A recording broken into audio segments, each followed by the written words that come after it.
Okay, so let's get into it.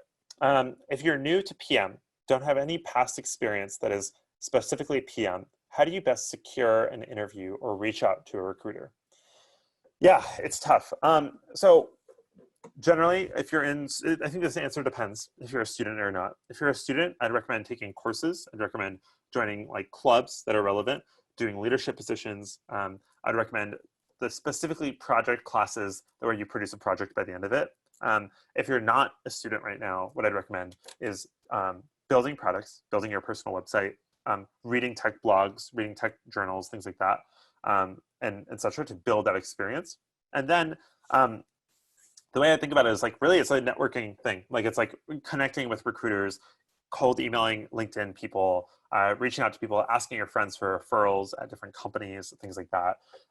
But I would say that like at the end of the day, what it really comes down to is like hustle and grit and determination in getting that offer. You can definitely go for it and move towards it. There's also another strategy, which is you can go into tech in a different role and then transition to PM later. And so it really depends on where you are, what your experience is. It's hard for me to give blanket advice on that. But there's certainly a lot of different paths to product management that you can explore.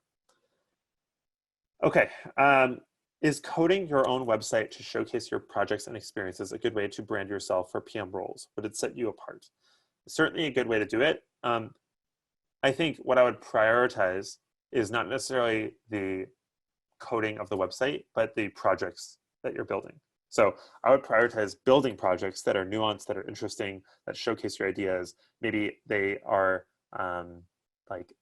product opinions or something like that, like a slide deck or something. Things like that could be helpful for sure. But I would say more than most things, like I would focus on, if you're a student, I'd focus on your education stuff, making sure that shines and taking technical classes and doing projects, like doing actual software engineering projects or working with software engineers. Yeah, sorry, a question about the promo code. I think the promo code lasts for like a month or so. So if that helps answer the question. Okay, so can you major in sociology and psychology and still pursue PM? Yes, I guess my question is like, why not major in a more technical field? Like what the difference is there. I think doing the more technical you can be and the more technical you can take on activities and projects and things like that, the better. So if you're a sociology, psychology major, go to hackathons, participate in those, like be in the CS club, at least at your college, things like that, so that you can actually like get those experiences and skill sets and take those classes. You can certainly do it, it's certainly possible. It's less conventional of a path, yeah. And it just might require like hustling more, interviewing at startups more, things like that, or starting in a different role. Okay, how can you network with PMs at your current company during your internship in a non-PM role? So if you're a SWE or a technical project manager, yeah, we have a whole blog post on this. Like basically what I'd recommend is telling your manager that your goal is to be in product. And then your manager can start being your ally to help you get into those roles, or find a PM mentor in the company who can help you out, who can help guide you to getting those roles. Usually it starts with 20% projects where you start kind of like working with PMs. You start working on a product-oriented project, and then you move closer into some of those things. How to approach jobs internships where you don't have a big brand name on your resume. It really does seem to matter. So big brands are helpful for sure, but what I would actually focus on if I were you, anonymous, is that you should actually do like jobs and internships that are important to you, that you care about, that you're passionate about, and it will show in those interviews that you care about them. So I would focus more on that as opposed to focusing on getting the big brand names. And you can showcase through that so many ways. Like if you're a travel blogger, maybe you care a lot about travel products, and that's why you're interviewing for Kayak or for whatever company you're interviewing for, things like that. And so I would recommend focusing on things like that as opposed to focusing on getting big brand names. In general, again, networking, we could do a whole separate session on how to get interviews, but I focus the session more on how to succeed in the interviews. And so that's a whole separate thing that we could talk about, but there's a lot of tips online about it. Cold email, LinkedIn, all those kinds of things, like getting your name out there, building experience on your resume. And yeah, just like I would widen your top of funnel, like apply for a lot of jobs, especially in this job market. It's really tough. So I'd apply for more jobs than you would think to, and just see what you get, see what comes in, and see how you can start navigating that space better. How do non-technical PMs build rapport with engineers? Yeah, I mean, it's a great question. I think one way to build rapport with engineers is to build rapport with any other human being, which is talk to them, like get lunch with them, like, you know, like they're humans, they have goals, they have priorities, things like that. Like befriend some of the engineers on your team, like learn more about them, be interested in them, things like that. And then I would say like also just advocate for their goals and needs. Like I would go to the engineers on your team or the tech lead and say, hey, like I am interested in, you know, learning more about engineering and becoming a better engineer. Would love to help support some of your projects, maybe help resource things for them or help unblock them from things that are really annoying.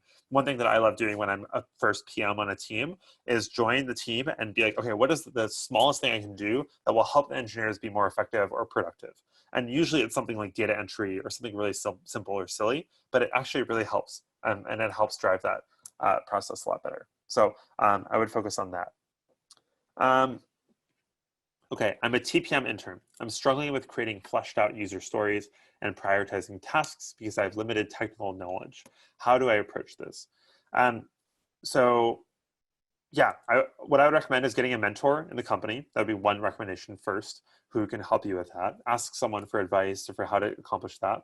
I would get a mentor outside of the company, someone you respect or you know, maybe even a group of people that you can talk to that will help you with this. I would also recommend developing your technical knowledge by doing projects or things like that, doing courses online. There are a lot of courses online. Again, we have a PM skills course that talks about A/B testing, user research, things like that. That might be one place to start. But there's also a ton of Udemy courses, like Coursera courses, YouTube videos that you can look at. And yeah, I'd recommend starting there. I would also recommend, like, for you, Anonymous, whoever it is that's a TPM intern, like write down what it is you feel like you don't know. So like, what is it that you feel like is inhibiting you? And then based on those pieces of information, create a curriculum for yourself about what you need to learn in order to succeed at your job. And it helps sometimes to just take a pause and like write down exactly what it is you need to learn and what your learning goals are, and then communicate those outward to your manager or to your team or to your mentors and things like that. The most common thing, like whenever someone joins the Exponent team as like a software engineer, or you know, we had a bunch of interns join us recently. Like I asked them, what are your learning goals? Like what can we do to help you grow in your career? And I think that's one of the most important things to do, is to actually think about like what are your career goals and communicating them and thinking about them. So that's really helpful. Agrita, how to move on when you realize that you've shipped a failed product. Please tell, how do you define a failed product and when you decide to move on? Sorry, I'm going to take a quick sip of water because I'm trying to speed through these really quickly. So the way I would think about this, a failed product is not a failed learning. And so the way I think about it is, if you've shipped a failed product, you have learned something, right? You have learned something that can educate and help other people. And that is not a failure. That is really useful. So I'd recommend writing a blog post. Why did it fail? Like, can you understand what failed about it? What was the issue there? And then based on that, you can actually really have some great insights. And that actually might stand out in an interview. Be like, I shipped something, it failed, but here's my analysis on why it failed. Here's my learning. Here's how it applies to my product management skill set and the companies that I interview with. I think that would be really helpful. How can a PM tackle the fact that their team doesn't respect them? Do you have any tips on influencing and leading? Yeah, this one, I would say, my approach here for you, Anonymous, and how to approach this problem, and for how I think you should approach this with the team, is focusing on active listening. So just really listen to your team and understand why you think they don't respect you, or like what it is about the interaction that's not working for you. And the way that really starts is actively listening. Like, you can talk to them like, hey, I'd love to get feedback. How can I be better? What I'm hearing is that I'm not effective at talking through technical problems. That's really helpful to know. Like, do you have any recommendations on how I can get better on that? And coming in with kind of like a listening ear and a thoughtful approach, I think that is a really good way to go about it. And that would be the question I'd ask you too, is like, why do you feel like you're not being respected? It's a really hard situation to be in also. So I just want to empathize with that. Like, that is hard. And so Yeah, I would want to tease that out with you and figure out what is going on there. Maybe like a coaching session around that probably. We got one more that popped up, which is how do you come up with a good tagline for a product design / sense question? Yeah, I